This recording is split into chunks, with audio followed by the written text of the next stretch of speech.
Hey Greg, welcome to the MasterCard Cup. Just want to give you an opportunity here to view your swing at regular speed. We'll let that play on through. We'll put you back in your dress position and we'll go ahead and take a look at a few things for you. So while we got you back here in your dress position, let's take a look at your posture. So, lower spine's reasonably straight and on a tilt. Legs come down maybe into a little bit too much of a bent position. Your arms hang down off your tilted spine. The club works out to the ball. So pretty decent posture here from you in association with good balance. If I were going to refine your setup here, what I do is I just sort of get you to push your tail out and up a bit, push your sternum out and forward and up a bit. And what that's going to do, it's just going to increase the angle of the spine, bring the backside up a little higher, and maybe just get you into a little bit of a taller position. And then by getting that tail out and up, it'll just let your legs unlock as opposed to be bent. And then from there, your arms can continue to hang down, and the golf club can work out to the golf hole. So just a subtle refinement, sort of from what I'm going to say is a bit of a sitting position with the knees bent and the spine a little bit vertical. We want to get that spine on maybe a little bit more of an incline where we're a little bit more athletic, ready into the ball, not sitting back, and then just have those legs unlocked instead of being bent. At this point in time, I want to also just take a look at your alignment. Your feet are running in this direction here. Carry that out towards the intended target. And theoretically, your club face is supposed to run parallel to your feet. Parallel lines on camera will have an appearance to converge. And under that philosophy, we can see that you're set up right down the center of the fairway, so that's great. One thing I do want to point out, though, is that how you stack the rest of your body to your feet. We can see a little bit of your left leg back here. That tells me that your knees, if we were to put an alignment tool on your knees are actually going a little left of where your feet are going. Your hips are probably following that direction. And the other thing, too, is we can't see any of the top of sort of your left forearm. So if we were to lay an alignment tool across your forearms are even going a little bit more left, as are your shoulders. So unfortunately, you're stacking the rest of your body open and aiming to the left in comparison to having your feet running in a perfect direction. So at address, what I would do with you after we refine your posture just a hair in association with the balance just a bit is get you to turn your shoulders and your arms clockwise. And that'll square your shoulders and arms up and likely your hips and your knees to your feet, and you'll be in a much better position. This open position, usually what it does, it usually causes people to swing the golf club from outside to inside. And then obviously we're starting the ball somewhere down the left side here, and then we have to leave the face open and hopefully hit a nice little soft fade back on line. But in these scenarios, if you square the face up, it's going left. Leave it too open, going too far right. So we really want to be able to swing the club on plane and have that club work through the ball in a nice natural arc where a small portion of an arc appears to be a straight line, and then obviously we can hit the ball much straighter in accordance to correct alignment. From here, let's go ahead and do a little split screen comparison, sort of get into some of this stuff and sort of see what's actually going on. I've got some color-coded lines on the screen here just to use as a visual reference as it pertains to swing plane. Before we go ahead and take a look at the dynamic move, let's just look at the posture I was talking about. So you can see Jordan a little taller in the legs, definitely not sitting, spine's maybe a little taller. So just a subtle refinement. I just really want you to get your tail out and up a little. That'll straighten the legs just a hair and should increase your spinal axis just a bit as well. From there, look at his shoulders and arms. Okay, so hopefully you can see here that yours are going more left than his are. So you just want to take your shoulders and arms, again, like I said, turn them clockwise just a little bit, and that'll square you up. Now from here, as we take a look at the golf swing, we want to obviously turn the shoulders, draw the arms and hands back as well as the club. Want the club coming back on plane directly along the red line. Also in the early stages of the golf swing, we need to establish good wrist hinge into play. And that means that we got to work the club head currently from being below and in front of our hands to getting that club head above and behind our hands. Very, very important move in the transition of that club there. Okay. From here, we're going to work the golf club from red now up towards the blue-yellow V zone. When we finally set the club at the top of the backswing, we either want to have the left arm in the club situated on the yellow line, anywhere in between the blue-yellow V zone, or physically up on blue, as we can see with Jordan Spieth. We also want to have full shoulder rotation. We want to do this about a stable right leg, all the while also maintaining the posture and the spinal axis we achieved at address. So let's watch you initiate your takeaway here. Draw your hands back really nicely. So at this point in time, let me actually just come back down, and I'm going to stop right here. Actually, maybe one more frame. Yeah. So right here, you've got your shoulders and arms now more square to your feet. I can see a little bit of your left leg now from this vantage point, so your hips and your knees have now squared up to your feet as well. This is where I want you to start. The other thing I can see, and I'm just going to point this out though, because you would be able to see this from face on. So if I were working on your golf game as well, we'd take a look at what's going on from here from a setup standpoint. The problem is that your head is tilted and leaning to the target, and it's very likely because your spine is leaning that way. So at address, let me see if we can actually see that. You know what I'm going to do? I'm just going to go ahead. I'm going to get rid of Jordan Spieth here. I'm going to go back into model things. Let's just bring up Brooke Henderson. And let's clear this off the screen. At address, from this vantage point, basically what you should have is your spine from your belt buckle should be working back a little. So she's here at about 85 degrees. So she's tilted back away from the target and 5 degrees away from a 90-degree line.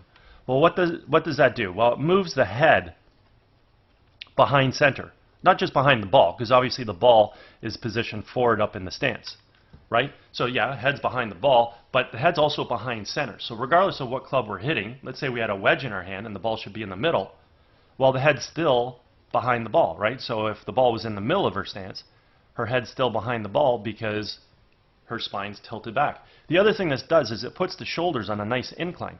So the right shoulder is well lower than the left shoulder, which is natural due to the fact that, well, isn't the right hand lower on the golf club than the left? So this is a whole natural setup from face on. And what I see with you, if you can take a look at the right side of the screen again, at address, you're leaning to your target. So your head's tilted the wrong way. It should be tilted back, if anything. Your spine is leaning to the target, and I bet you your shoulders are very, very parallel to the ground. So we need to adjust that position if we were also going to refine your setup there. So let's bring Jordan back up, and let's get back into taking a look at the golf swing here. So we had taken him right to the top, and let's continue on with your swing.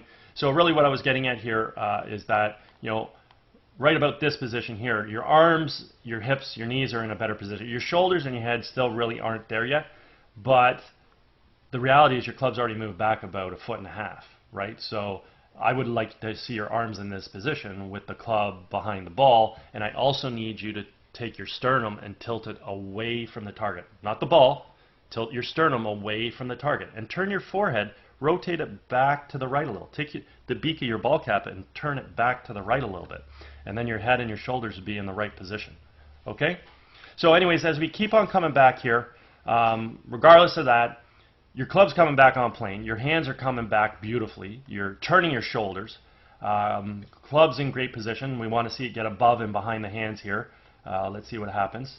So awesome transition right there. That's superb. Let's work this right to the top now, see where you get to. So when you finally get to the top of your backswing, right here, I don't know if you can tell, but again, your upper body's leaning to the target. So, I mean, that just stems right back to what I was just talking about. At address, you're leaning to the target. Well, now you're trying to create a rotation and still leaning to the target.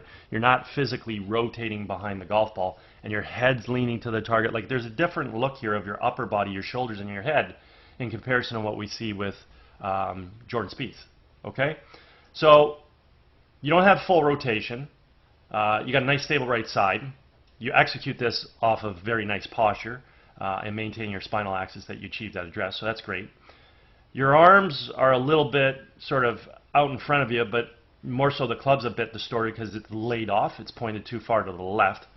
And then at the very last second here, everything breaks down. Like it's almost like you let go of the golf club and the club overswings, and then it starts to cross the line, and you know, you get yourself a little bit more out of position there. So, you know, obviously learning how to set the arms maybe in a little bit better position and really keeping that golf club under control would be ideal.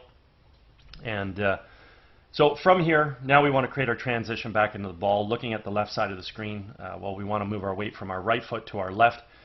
We want to fire our knees and our hips laterally to the target, unwind the core and fire the hands. And in doing so, we got to bring the golf club from wherever we set it in that blue-yellow V zone. We got to bring this golf club back down onto red, and that's exactly what we see here with Jordan Spieth. The golf club is returning back to being on plane. The other thing we want to observe at this stage of the golf swing is the relationship between the lead form and the golf club. We refer to this as the backwards check mark. That simply means the club head right now is remaining above and behind his hands coming into the hitting zone. This is what's going to allow us to create a lot of power in our golf swing, let alone his ability to hit the ball straight, due to the fact that, as we've already mentioned, the club returned back to plane. Okay? And this is a main criteria in order to produce straight golf shots. So at this point in time, let's watch your transition back into the ball here and see what you do. So your hands come a little over the top. They're moving down yellow out towards blue. And that over the top move is going to have a major influence on your club. So let's go ahead and mark your club right now. What we can see is we can see that the golf club is not returning close enough to plane. We go to the next frame, it's going to stay, it's moving further in front. Let's go to the next frame, it's going to be even further in front in the next frame. So there it is. Now we're definitely out in front and attacking the ball from outside to inside. So if we were just simply connect the dots, give you a good visual as to what that descending plane looked like, you can see do that slightly over the top move. You're coming in the ball too steep, and this is going to influence an out to in pass. So we can see with Jordan on the left side of the screen, again, his club returned back to plane here, and it simply attacked the golf ball from this red line, from on plane. And as I've already stipulated, this is what produces straight golf shots in accordance to our alignment, lastly assuming that the club face squares up via having a good grip. Okay? So seeing that the downswing planes are vastly different, we can take a look at the pass of the club now, and we can see with Jordan Spieth, his golf club is slightly inside the ball at point of contact, or just before contact, expands out and then moves through in a nice natural subtle arc. Your club is too much directly behind the ball, dropping down and across to hit it, and then moving across the ball in that formation. So, I mean, very simply put, if we square the club face up to that path, you'll hit the ball solid, but where's it going to go? Well, it's going to go in that direction of where you're swinging, and you're going to miss the target to the left. If you happen to release the club relative to this path, not only do you pull the ball, but now we're going to get some form of a pull draw or pull hook. If we leave the club face a little bit open to this path, well, this is when your shots turn out, right? You start the ball a little bit to the left. We impart a little bit of left-right spin because obviously we left the face open, and we hit this nice little butter fade and everything turns out. If we leave the club face too open to the path, incredibly, we can start the ball even further right, even though we're swinging to the left. At that point in time, we need to realize the club face was massively open, and we're going to be hitting some form of a block slice. So the end result of your golf shot is dictated based on the timing of your club face. Because your club is attacking the ball from outside, striking the ball and moving across, if we happen to square the club face up, it follows red. Over-release the club follows the smaller red arrows. Leave it too open follows blue. And if we time it properly, it'll follow yellow. Last thing I want to look at it just through impact here is your right foot still on the ground. We can see with Jordan Spieth that his heel's off the ground, and then he creates all this continued activity through where his right heel fully comes up off the ground. He gets up on the toe of his right foot. We can count all the spikes in his shoe. This allows us to get our weight to our left side and allows the hips to square around. And then at that point, the shoulders can fully rotate. The hands can get high with the club back in behind us. Let's see what you do, if anything, with your footwork. So your heel finally comes off the ground. Might want to let that happen a little bit sooner. You almost fully get up on your toes, so don't be afraid to just get right up on your toe. That's fine. But at least you're carrying yourself through to a good finishing position. Overall, some really nice athleticism here from you. Your hands work well. They come back. They fire through. Your core works well. You coil. You uncoil. You've got decent enough footwork that allows you to get through to a finishing position. At the end of the day, little refinement in the posture, as we talked about at the beginning. Definitely need to change the shoulder and arm aim. Got to rotate those shoulders and arms clockwise. That will help reduce the out to in move. The other thing too, from a face-on view setup, we need to take your sternum and tilt it away from the target, behind the golf ball. So your head's moving back behind the ball to start with. So we're not leaning to the target. At that point in time, you know, maybe a little refinement in your backswing, learning how to set the club a little bit better at the top would be ideal. But the biggest thing in your golf swing for sure is the transition back into the ball. This over-the-top move right here, coming into the ball too steep, attacking the ball from out to in, swinging left, is just going to wreak a lot of havoc on your consistency, and you're going to find that you hit some shots way left, you hit some shots way right, and then you hit some good shots that do find the intended target. In this particular swing here, let's take it back to just before impact here, and let's just take a look at the club face, see what the club face did. So it looks like club face somewhat squared up, if not fully. The ball's definitely heading left, so we can pick the ball up right there. Okay, so that ball's definitely headed out to the left. And again, like I said, if the club face, fully released, it's going too far left. If it under released, it'll go a little bit right. If the timing's on, you'll find the intended target in some way, shape, or form there. Okay, but it does require a lot of timing on your part. Anyway, at any point in time you ever want to refine any of these things, I'm located over at Glen Abbey in Oakville. Be happy to structure a little program for you. Also, if you're involved with any golf tournaments at all, you guys are looking for a unique gift to provide your guests, feel free to reach out. Be happy to discuss my swing analysis services. Anyways, hope you had a fabulous day, and hope you enjoy getting an opportunity to see your swing on video. Take care.